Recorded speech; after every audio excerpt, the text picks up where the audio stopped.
Vous avez déjà vécu cela. La personne que vous accompagnez et qui a la maladie d'Alzheimer est stressée ou perdue ou s'oppose à vous quand vous lui imposez un rythme trop rapide. Et si je vous disais que le respect du rythme, c'est la clé pour un accompagnement apaisé et moins de conflits au quotidien.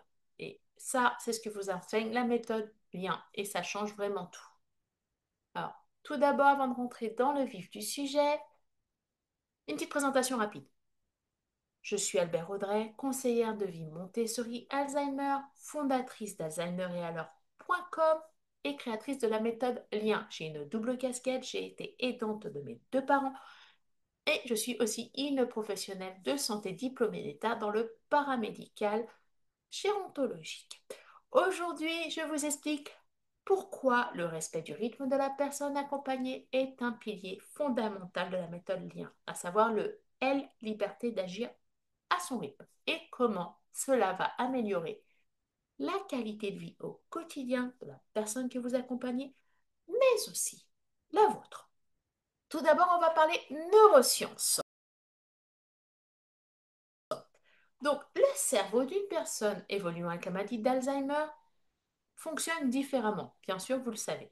Les traitements de l'information sont ralentis et la fatigue cognitive arrive vite. Donc, si vous respectez son rythme, c'est va permettre de faire les choses à sa propre manière, sans pression. Et du coup, vous allez activer le cerveau, les zones du cerveau, excusez-moi, liées à la confiance et à l'autonomie.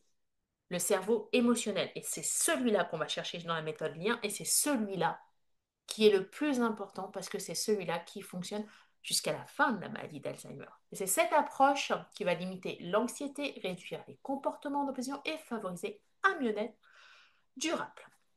Alors, vous allez me dire, d'accord, mais moi je suis un professionnel, j'ai pas forcément le temps. Ok, alors je vais vous donner les tips pour savoir que la personne que vous accompagnez est prête à interagir avec vous et que vous pouvez lui proposer quelque chose. Tout d'abord, le regard. Il doit être présent.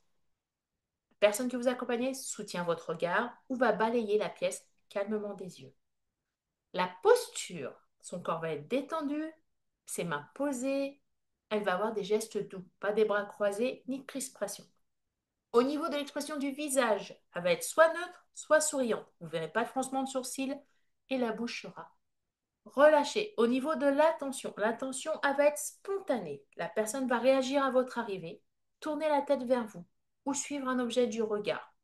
D'où le fait que quand je vous dis que vous arrivez dans une pièce, vous cognez doucement, vous dites bonjour sur le pas de la porte, vous entrez dans la pièce, vous allumez une petite lumière, douce évidemment, vous posez votre main par exemple sur la main de l'autre ou sur l'avant-bras, vous dites bonjour, je m'appelle, par exemple, je sais pas, je m'appelle Paul, je suis ton fils. Voilà. Au niveau ensuite des autres types, vous allez avoir des réponses simples possibles qui vont montrer que la personne est prête. Donc, soit vous lui avez posé la question et elle vous répond oui, soit vous allez avoir un hochement de tête, des petits mots doux, c'est souvent le cas quand on est un aidant familial, des mimiques qui vont montrer qu'elle peut entrer en interaction. Ensuite, vous allez avoir son rythme respiratoire. Vous n'allez pas avoir de souffle court ni de halètement. Votre proche, logiquement, si c'est le matin, il sort de son lit, il n'est pas censé avoir le cœur d'un sportif épuisé et être tout rouge. Et ensuite, pensez surtout au moment de calme dans la journée. La fatigue cognitive arrivant plus vite, il faut des moments où c'est zen. Donc pas forcément avant le repas, la toilette ou le coucher. Même si c'est là qu'il y a les reflux les plus fréquents, mais justement, c'est parce que le cerveau n'est pas prêt. Donc, pensez aux tips d'avant.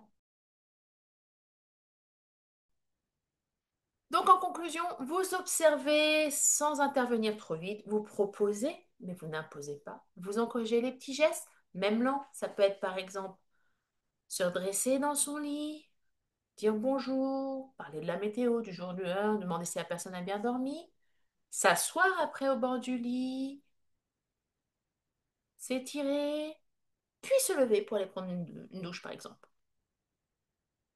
Pensez du coup aux pauses. Je vous répète, les pauses, c'est nécessaire. Donc ne culpabilisez pas en disant si je stimule pas mon proche, la maladie avance. Que vous le stimulez ou pas, de toute façon, la maladie avance. Ce qu'on veut, nous, c'est maintenir potentiellement ce qu'on a au moment où on est, là, à l'instant T.